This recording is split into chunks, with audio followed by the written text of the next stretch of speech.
We're back, baby. It's the charity stripe. Hit your free throws, cause they are free.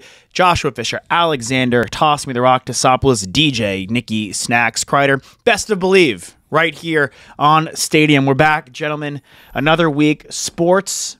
We're in the MLB offseason. We're going to talk about that. It's going to be great. NBA in full swing. College hoops coming up. College football. NFL obviously in full swing. Hockey in full swing. Not really our speed, but shout out to them. Yeah, a little shell. Yeah, for sure. And now coming up, usually in the summer, but it's going to be in the fall winter this year. The Tri-Wizard Tournament. The Tri-Wizard Tournament. Baltic the World Cup. The World Cup. R.I.P. to the Sorting Hat. And the voice Hagrid. of the Sorting Hat. Yeah, passed Hagrid. away. Yeah. And the actor who played Rubeus Hagrid, yeah. because as he said in the documentary where the reunion doc, he said Hagrid will always live on, which was really powerful. Really, Now powerful. That is really intense. Now that I think But the about World it. Cup is right? back. Yeah, the World Cup is back. And I want to pose a question to you guys. Obviously, you have Miracle on Ice in 1980. But if this men's team somehow wins the World Cup in Qatar, is that the greatest moment in American sports history? Probably not.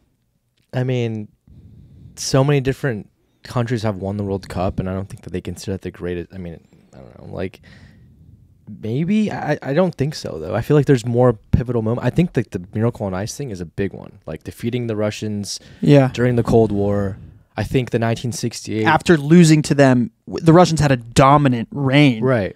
In the world. Yeah, David Goliath. I think like the in 1968 Summer Olympics with like the Black Power thing. Like that. Yeah. There's a bunch. I think a lot of it has to do with that particular sport, where the sport started. And what's going on in history, too. The NBA started in Illinois, right? And then other countries adopted it. That's why the U.S. was so dominant in the Olympic runs. And we were playing with collegiate players, and then we moved on to professional players. So I don't know if it's the biggest, but it certainly will be pivotal for soccer in the United States. We're just such an underdog is why I posed the question, but I think it's going to be crazy to watch this team, see if they can pull it off. All right, we're going to be back in just a hot second. Please don't go anywhere. Josh Fisher, Alexander, Toss Me the Rock, Tosopoulos, DJ, Nikki, Snacks, Kreider. We're talking NFL head coaches coming right up with some great guests. Best to Bleav on Stadium. We're back, baby. It's the charity stripe. Hit your free throws, cause they are free. Joshua Fisher, Alexander, Toss Me the Rock, Tosopoulos, DJ, Nikki, Snacks, Kreider. That was a hard one. All right, this is crazy going on in football. He had a great press conference, I felt, but we're going to be talking about the Jeff Saturday hire and the Frank Reich fire. We're going to start with Bleav in Colts, Lawrence Owen, Gerard Powers, and current Colts safety Rodney McLeod. And then we're going to skip over to Smash and Dash with Chris Johnson and LenDale White. Check both these clips out. For us as players, it definitely came. It was a shock. I would say you kind of sit there and now try to figure out where are we going. Who is going to now be leading us ultimately, right, for the remainder of this season. And you kind of just looking for a sense of direction at that point. And I think everybody just starts to really look themselves in the mirror and say, tomorrow isn't promised for anyone, right? When you start to see the moves that are being made inside the organization, week to week, really over the course of this past month, I guess we should say, right? From, Matt to Sam to losing, Marcus, and then now Frank, it makes you realize and understand that this is a productive business, and you have to have that mindset, not only every week, but every day that you enter that building. I just heard some of the funniest dumbass news I've ever heard in my life. They just brought Jeff Saturday's ass off the couch. I know he's been a consultant, but I got all these other coaches that have been on the staff that just been in the trenches with us. So you mean to tell me, and I'm not sure how many coaches they got on the staff, but just say 10 coaches. You skipping over 10 coaches that have been in the trenches here day in, day out, and you're going to go to a guy that was a consultant, guy that his last coaching job. You got 2 years. High school. Yeah, guy that was coaching high school football, or whatever. Like, I get it, but like when I look at that situation, we talk about this a lot, man. Certain guys just get a lot of things handed to them. Like, it's like, come on, man. Yeah. Like, ain't no way in the world that something going Let's on be in real. Tennessee they'll ever just call me like, Chris Johnson, you the intern head coach. Like, I get it, that'll but never Young, happen. the fact that this man was sitting on the couch, I don't give a damn about no consultant. We ain't never heard about this man saying he want to be a head coach. He was even looking to be a head coach.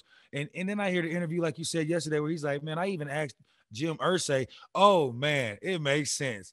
I know, hey, Jim Irsay must be popping them damn perks again. That's what that is. It makes goddamn sense. Jim Irsay popping perks again, man. That big old bottle full of perks, man. Looking past Reggie Wayne. Like, Reggie Wayne he was Right.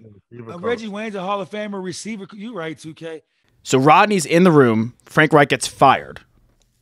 Then they bring in Jeff Saturday, like they're saying, off the couch. Jeff Saturday gives a great press conference, makes me Bleav a little bit.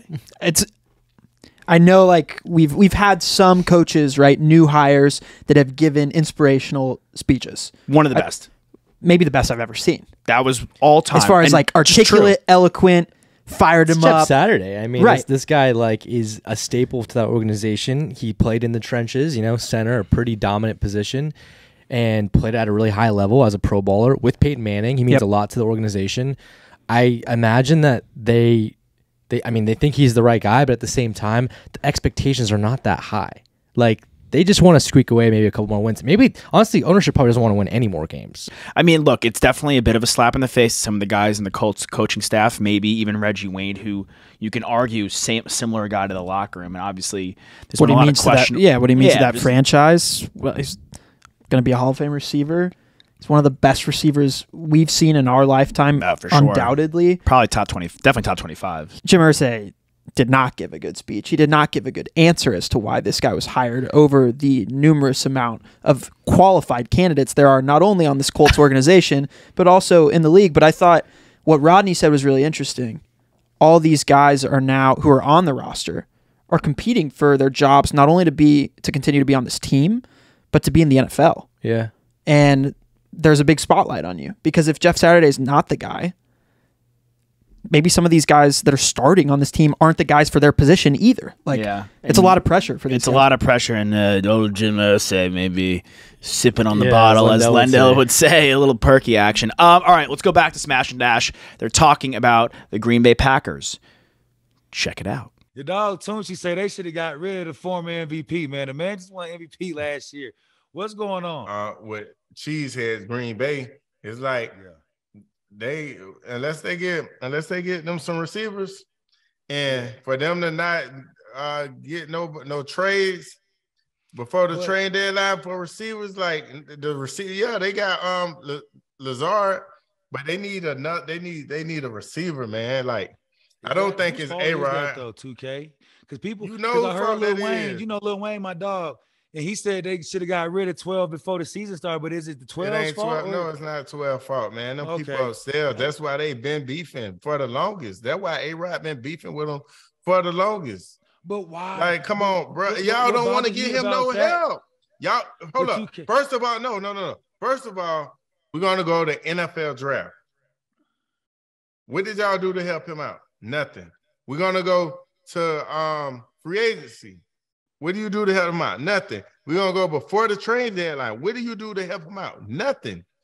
But So, 2K, like, at the end of the day, I wouldn't be this has been surprised if something- I wouldn't be surprised if they coach get fired or they But GM or 2K. something. Double whammy for Smash and Dash. Yeah, Smash. We hit him with a smash, and now we're going with a little dash. The dash at the end I want to touch upon is it Rodgers' fault? Can LaFleur, first of all, if you're LaFleur and you're dealing with all this diva from there is some divaism from Rodgers, the lack of roster moves from the GM, and he is involved in that. We know he's a fantastic head coach. At the end of this year, what's stopping him from saying, kick rocks, Green Bay? I'm going to go somewhere else and be a head coach there. And totally hopping on a new franchise and maybe taking the reins of a team that has more promise Look, and less drama. do you know how to keep a diva happy? Better backup dancers. Get more weapons. Okay. Come on. I will agree with Chris Johnson. Like the Watson pick in the second round is not enough to replace Devontae Adams. And they lost MVS, former guest of the show, Marquez Valdez-Scantling. Right. And they replaced him with Sammy Can't Stay Healthy Watkins. Like, what are we doing here? You know, like There's been so many first round or just second round. Honestly, there's been so many wide receivers that are talented that they could have had that they have passed up. I still think though, like he's underperforming even with what he has though. Like, and so is the defense. So is the defense too, which the defense personnel wise is really, really nice. Do you think that you take a step back though from winning back-to-back MVPs and maybe kind of just chill for a little bit? Not if you're the best. He wants to win. Not if you're the best. You don't. Why are you playing? And their receiving group is you, me, and Dupree. Like, their receiving group stinks. It's not good. They've dude. always had a contentious relationship.